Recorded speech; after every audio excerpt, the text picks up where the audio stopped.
Kumar coordinator Bahujan Samaj party Aligarh मंडल।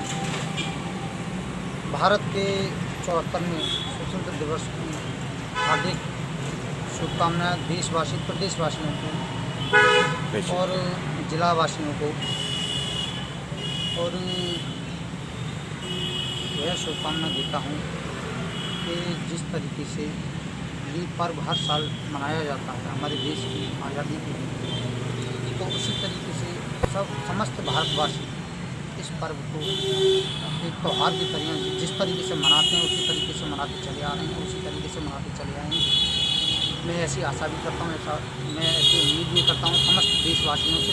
Sir, आज जो शहर में घटनाक्रम घटित हुआ है, इस पर आपका क्या वक्तव्य है?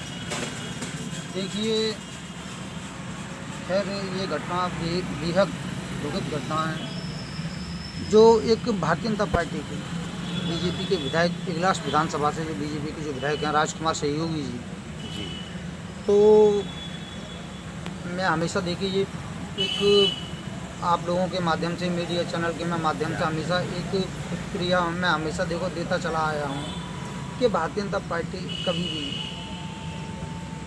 मैं हमेशा अपनी आवाज़ को मैं बुलंद करता चला आया हूँ, आप ही लोगों के माध्यम से हमेशा अपनी आवाज़ को मैं बुलंद करता चला आया हूँ कि भारतीय जनता पार्टी कभी भी खास तौर से SC, BC और मुस्लिम समाज की कभी कैसी नहीं रही है।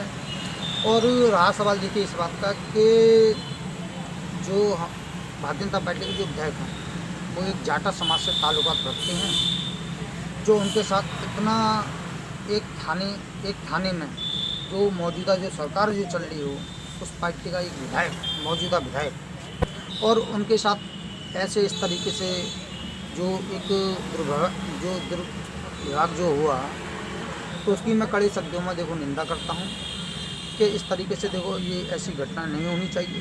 लेकिन उनके साथ सर मैं एक जगह आपको तो रोकूंगा और ये क्वेश्चन आपसे चाहूँगा, उसका जवाब चाहूँगा। क्या आप ऐसा नहीं महसूस कर पा रहे हैं कि सरकार और सरकारी मशीनरी में कहीं ना कहीं मतभेद है, जिसकी वजह से सरकारी मशीनरी का दुरुपयोग सरकार के प्रतिनिधि कर रहे हैं? जी, देखिए इसका जवाब मैं एक तरीके से दे देना चाहता हूँ। एक एग्जाम्पल एक तौर पर 2012 का देखिए चुनाव रहा, वो आप लोग देख रहे होंगे कि किस तरीके से मशीनों का दुरुपयोग किया गया। उत्तर प्रदेश सही चाहे उत्तराखंड सही चाहे अन्य राज्य भी सही, हर जगह मशीनों का दुरुपयोग किया गया। और यही भारतीय जनता पार्टी के लिए अगर इतना ही पूर्ण विश्वास है सरकार बनाने में, तो हर पार्टी ने जब ये सवाल उठाया कि भाई बैलेट पेपर से आप चुनाव क्यों नहीं कराते हैं, तो क्या भारतीय जनता पार्टी के लोगों से मैं ये पूछना चाहता हूँ कि भारतीय जनता पार्टी के लोग फिर क्यों नहीं कराना चाहते हैं बैलेट पेपर से चुनाव, फिर जो मशीनरी हैं उनका प्रयोग क्यों करना चाहते हैं?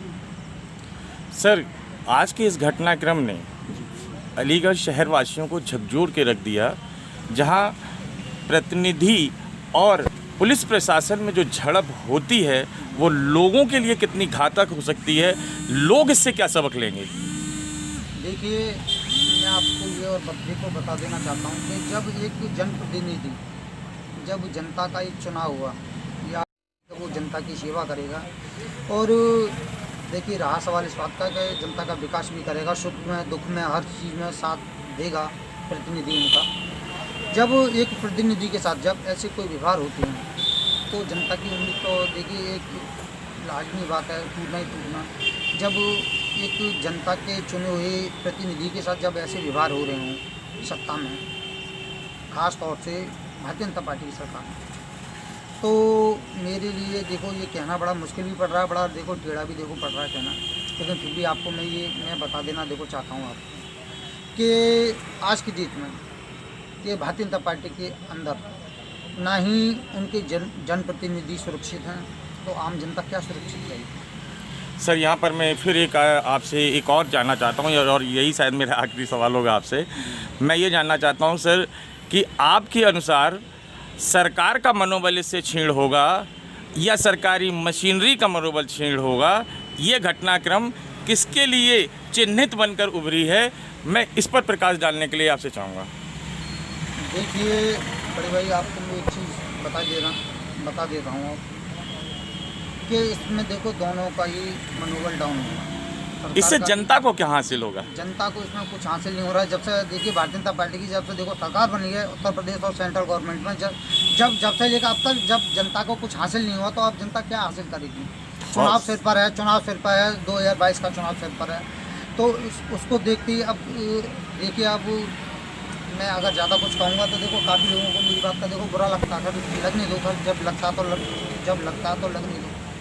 लेकिन जब भारतीय जनता पार्टी के लोगों को जब ये भली भांति जब पता है कि कोई अगर दलित विधायक अगर पिट रहा है थाने या चौकी में, तो अगर दलित विधायक की जगह यही अगर हाई कास्ट के अगर कोई विधायक होते तो वो अधिकारियों को गाली देते हैं। भारतीय जनता पार्टी की सरकार में अभी एक ताज़ा उदाहरण मैं आपको बता दे रहा हूँ। जो अलीगढ़ जनपद के हमारे जो जिला महामंत्री हैं शर्मा जी, उन्होंने एक चेतावनी दी किसी अधिकारी को गाली भी उन्होंने बक दी थी फ़ोन पर। तो जब एक महामंत्री बीजेपी का गाली बक सकता है किसी अधिकारी को, यहाँ वो एक हाई कास्ट के रहे, ये एक एससी समाज के रहे विधायक, तो जिस पार्टी के अंदर भेदभाव हो, जातिवाद हो, तो क्या ऐसी पार्टी को सत्ता में रहने का अधिकार है? मेरी समझ से तो ऐसी पार्टी को सत्ता में रहने का कोई अधिकार नहीं है, कतई नहीं है। और ऐसी पार्टी को और ऐसी मैं विशेष तौर से उन लोगों से कहना चाहता हूँ, अपने एससी भाइयों से, अपने बैकवर्ड भाइयों से, अपने मुस्लिम भाइयों से जो भारतीय जनता पार्टी में जो जुड़े हुए हैं, वो तत्काल पार्टी से इस्तीफा दें। शर्म आनी चाहिए, आपको लालत आनी चाहिए। ऐसी भारतीय जनता पार्टी में जो आप रहते सोते भी आप पिट रहे हैं, भारतीय जनता पार्टी में आपकी कोई सुनने वाला नहीं है, तो ऐसी मर्यादा बेकार मर्यादा है, ऐसी सरकार बेकार सरकार है, निकम्मी सरकार है।